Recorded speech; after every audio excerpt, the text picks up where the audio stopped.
Welcome to BROADish. I'm Felicia Madison here with my co-host Jocelyn Chia and Hollie Harper.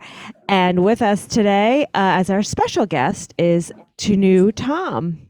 Welcome. We're going to get started just like we always do on BROADish. We're going to start with TikTok resumes. I read that people are now applying for jobs and looking for jobs and posting on TikTok to get jobs. I mean, what next?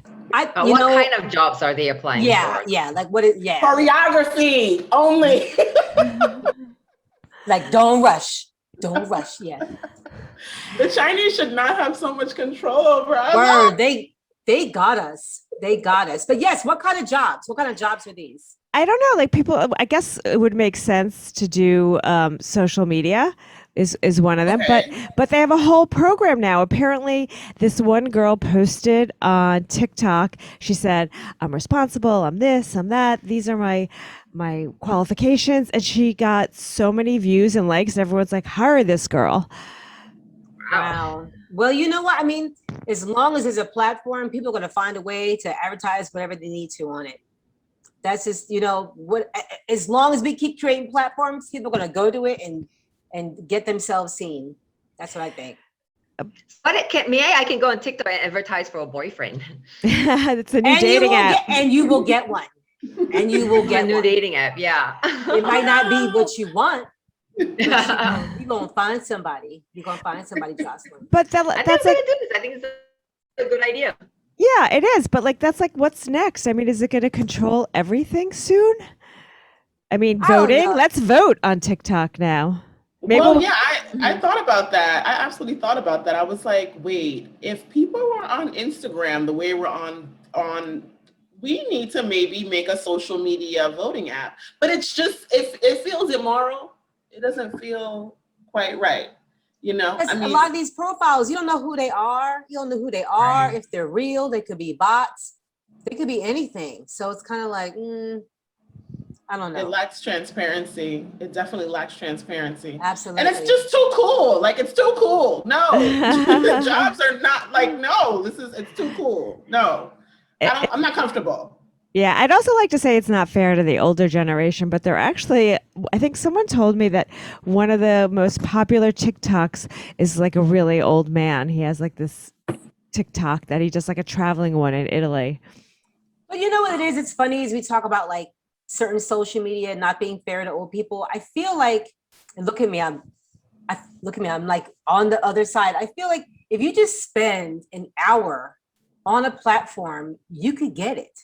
Do you know what I mean? Like the same way when we were young, we learned our times tables.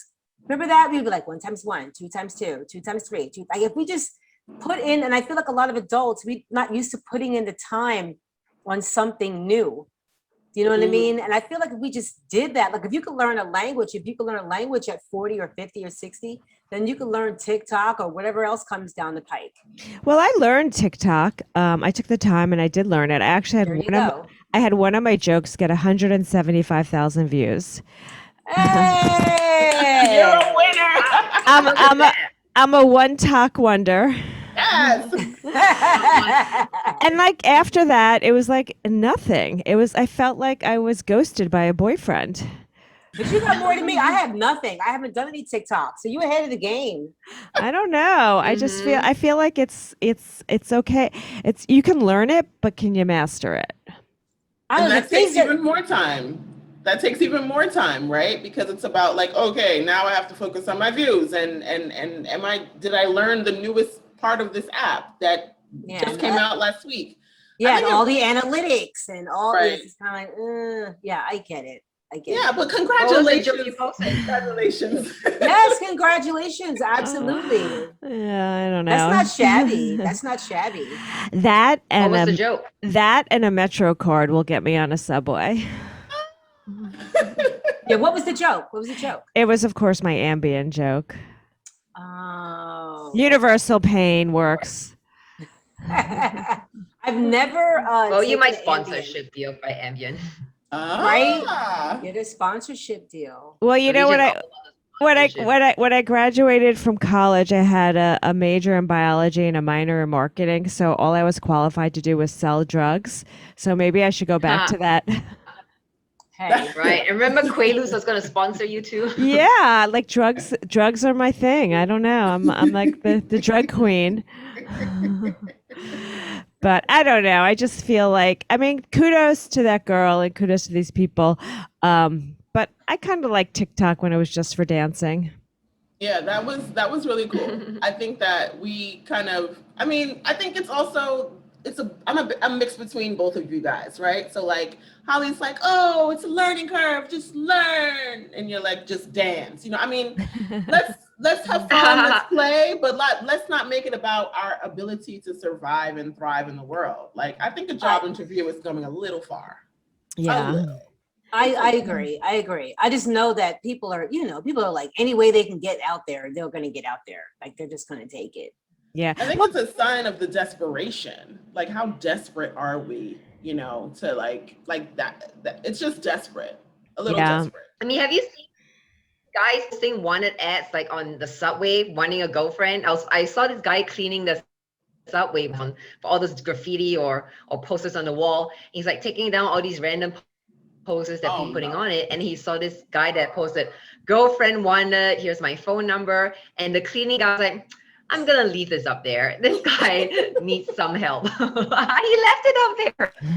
Oh my gosh. Yeah. I don't know. I kind of felt at first that maybe, one of the things that's a problem with just sending your resume in is it's a piece of paper. So you don't really get to know the person or their personality. And also people, and even in terms of colleges, they're starting to do things where they're sending in a video because you just can't really tell a full person. But I feel like this is such a disadvantage to the quiet, shy person again. Yeah. Yeah, when you said sending in a video, I just thought of Legally Blonde and Elle Woods' video. She was like lounging by the pool, that little pink bikini on a raft. Just her and a little Chihuahua bruiser. Just the two of them chilling. Okay, well, I love that movie, but we're going to move on to our next topic. Strange or normal? Holly sent me an article about all these things that are so normal in the United States that just seem very strange in other countries, like money. I guess it was like color. We don't have colored money. All our money is the like same all color. our money, all our bills being the same color. Yeah. Like And same size. You can't tell the difference. I really look closely. And our bills are different color and different sizes. So $2 is the smallest one, and it's bigger and bigger and bigger the higher the value goes. Oh, I didn't even know that. But the list was funny because some of those things I was totally surprised. Like the red Solo cups are like largely only drank here in the States. Like drinking out of a red Solo cup, and the red Solo cup has gotten so big. There's like country songs dedicated to the red Solo cup, like the party cup, like that. Free soda refills at places.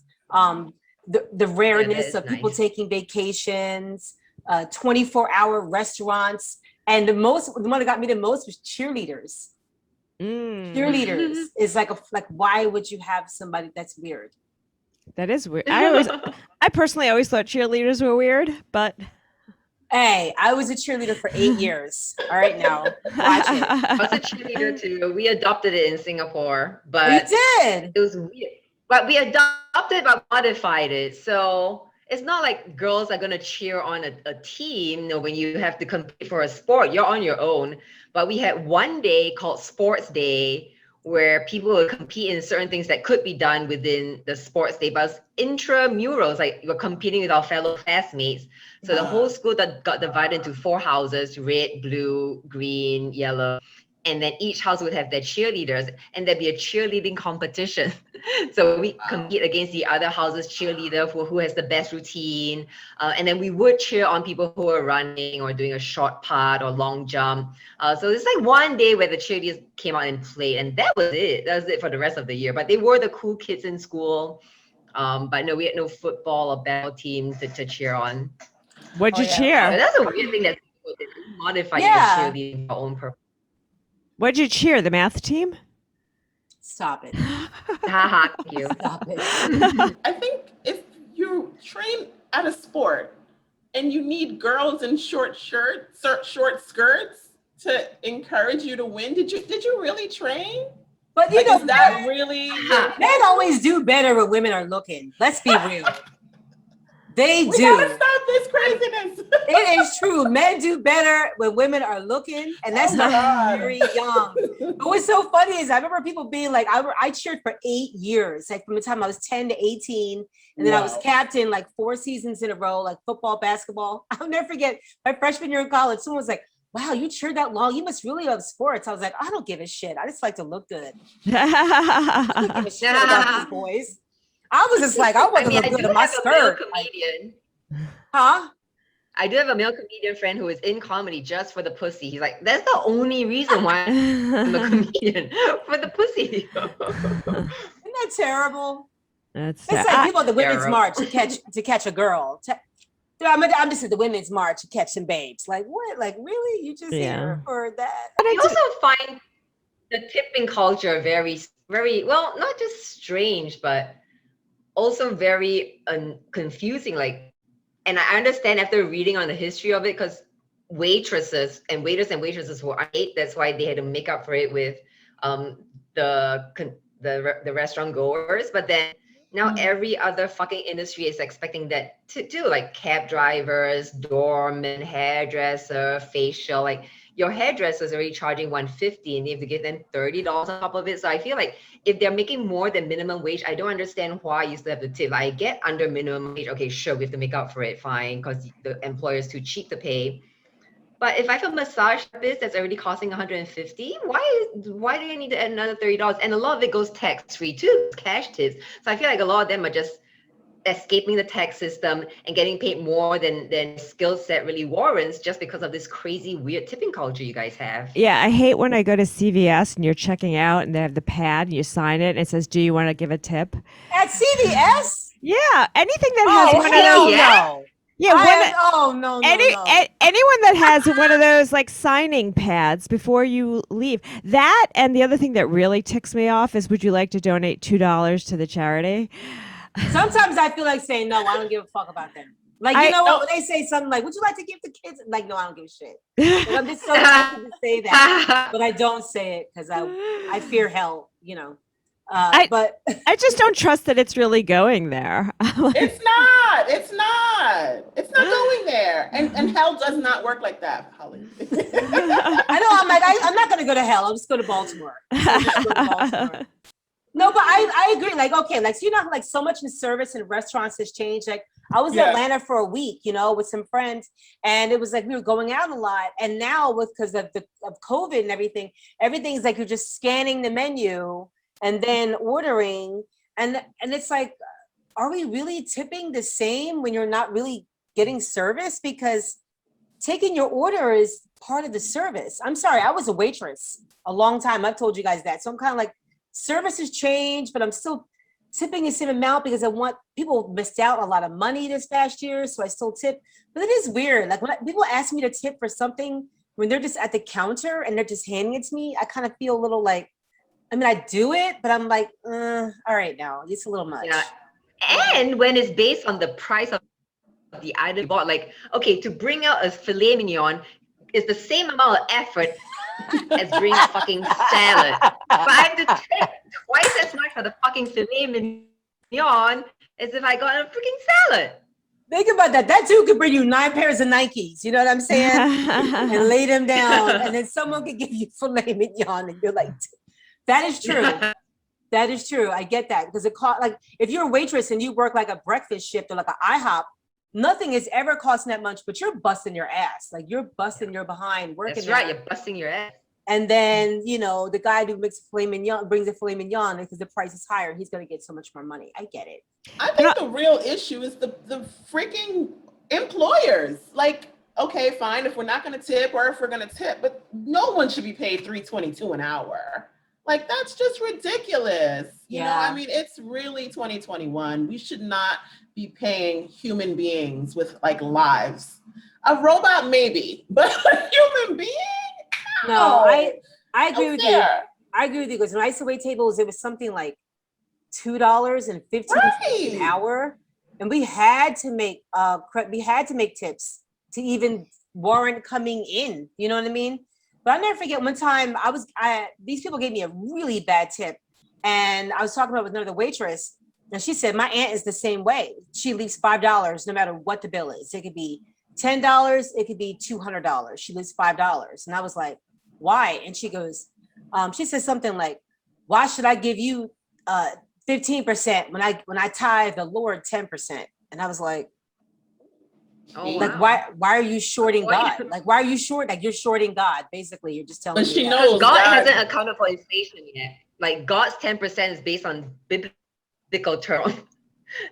And God is NDP, actually so not getting that money. Did she know that? Thank you. God You is gave your not money. Actually, You gave your money to Joel God's Osteen. not like, That's oh what you yay, did. thanks.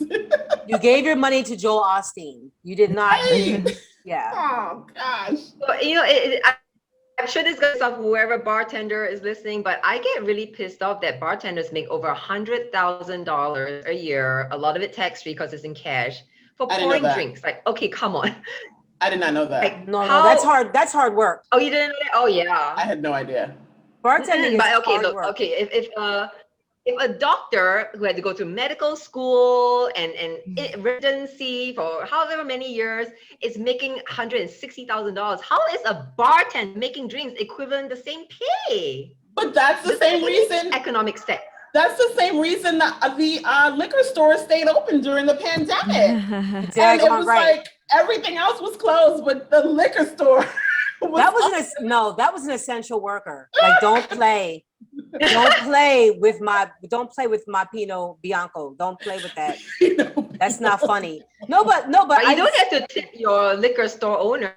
That's true. But let me tell you something, Jocelyn. I know straight up. I get what you're saying, but then like when I used to check coats, 150 years ago, I checked coats at a gentleman's club, strip club, titty bar, say whatever. I checked coats at a strip club. Let me tell you something. For a good 7 months straight, I took home no less than $600 a night. Like, boom. Yes. And I worked there the whole time I was pregnant. So it's like the whole time I was pregnant with my daughter. The whole time I was pregnant with Luna, I was working. I was as a co-check. I didn't want the baby to come out. I was making money. I was like, I don't want this baby to come. You know what I mean? But like, yes, this will sicken you. Those strippers, they made between, on the low end to a high end, between $3,000 and $7,000 a night. Wow. Yeah, and also bartenders, Jocelyn. Like when we were at Mr. Purple, which I found out is a very cool place that we got into. So cool. People come to the venue because of the bartender. Someone walked up to the bartender and she said goodbye. She's like, "I'll see you soon." And I felt like saying to him, "Does that really work? Like what is that?" It does work.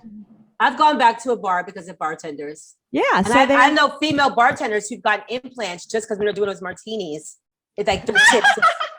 Their tips explode. Like they get the chest done and they're like doing the Caprinas, any kind of blended. They're making money. No. Hence why I was never a bartender. Yeah, I'm like, oh well. I mean, it reminds me. My boobs are real. They're airlines. real, and they're they work. They're working boobs. They did their job. Don't get mad. Okay, so I do get mad though, because for example, Singapore Airlines, I get mad when. Okay, if the woman wants to sexualize herself for money, fine. But when a company does, so Singapore Airlines, which is the #1 airlines in the world, they make because my friends were just for Singapore Airlines, mandatory push-up bras, only bright red lipsticks. You have to get weighed in every month to make sure you don't put on weight. Full face makeup, certain hairdos allowed, and then they have like this very curvaceous, curve-hugging uniform that makes a man go crazy. So they're literally selling when it's an airline, and that really offends the sometimes feminism. I'm not a pure feminist, but like sometimes I get very angry when women are just like being used to sell a product in a way that.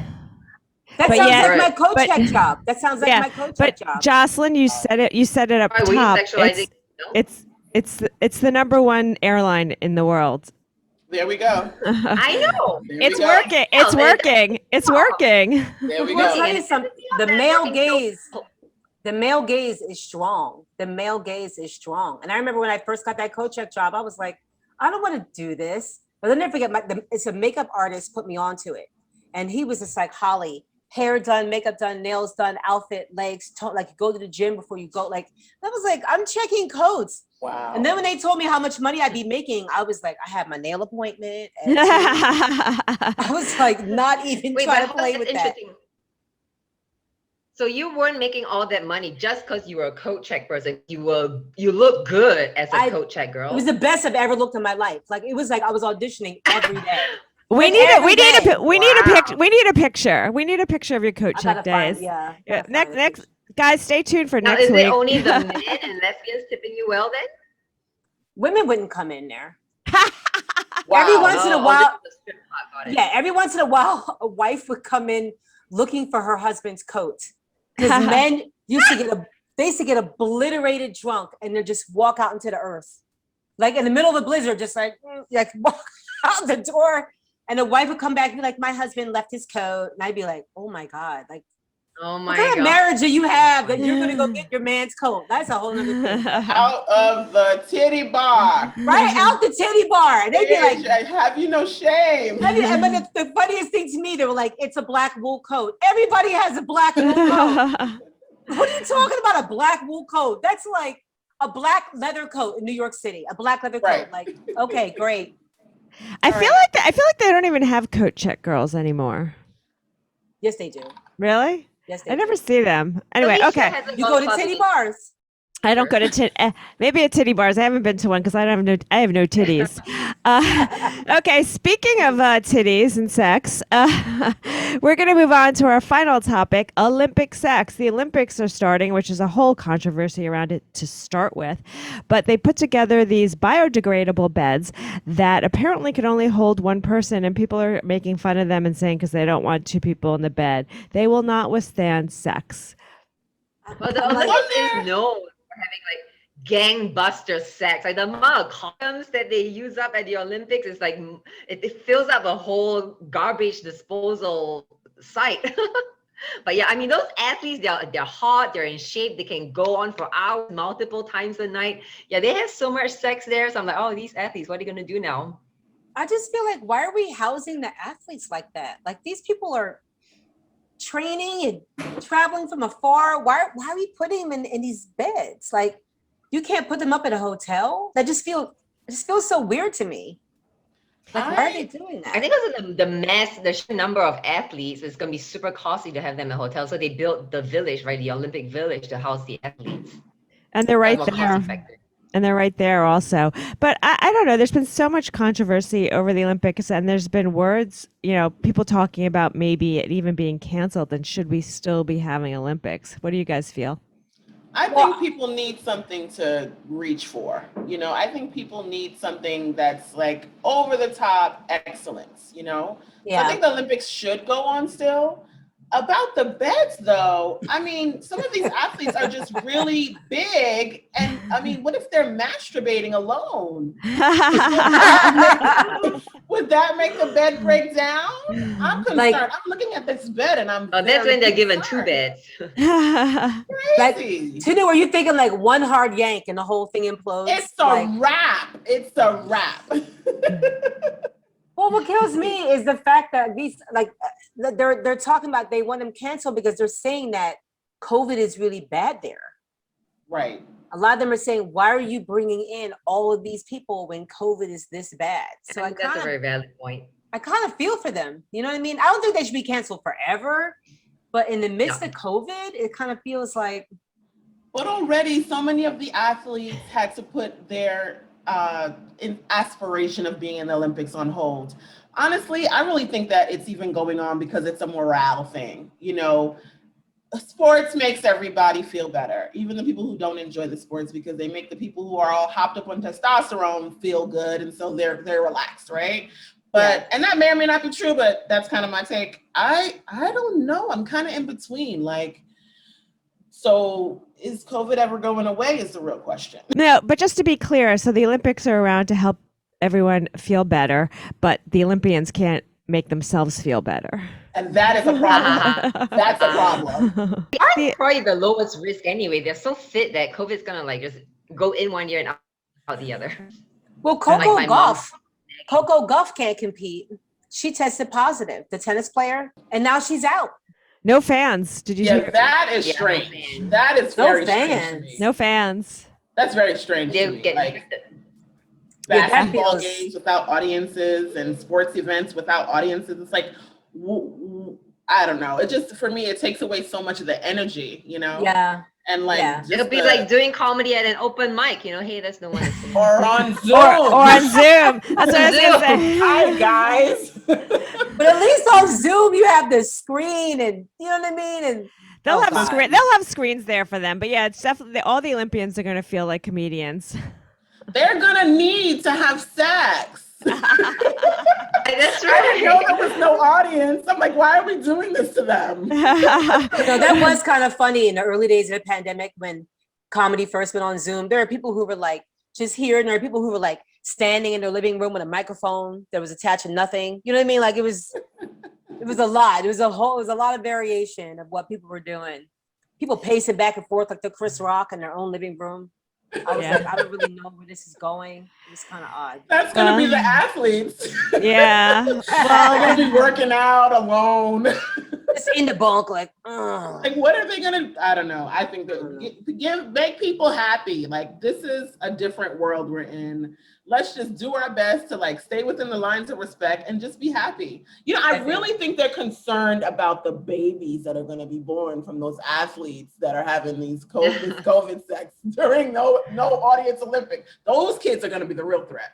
So like next April, all these Olympic babies.